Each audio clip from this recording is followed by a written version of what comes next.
ماشي. يلا اتكلم. السلام عليكم ورحمة الله وبركاته. معلش يا جماعة بعتذر، احنا لما جبنا السمسم بنوري حضراتكم ان احنا هنطحنه وكده، فما حبيناش نزعجكم بصوت الخلاط يعني. ف حفيدي ايه قال قسمه على 3 مراحل، فلما جه يسجلوا رفضوا، قالوا لا ما ينفعش على 3 مراحل. فانا بكلمكم تاني.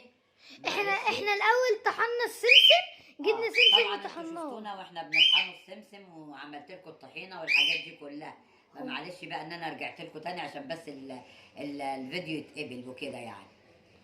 ماشي. ف... اصلا اهو المقام كل شيء بيد الله يعني. حبينا نرجع تاني يعني ان شاء الله يكون في موده بيناتنا باذن الله ان شاء الله. مع السلامة، مع تحيات السلامة. يوميات مع تتندى السلامة. وشا. ما تنسوش اللايك والشير وفعلوا زر الجرس عشان يوصلك كل جديد، واشتراك. باي باي.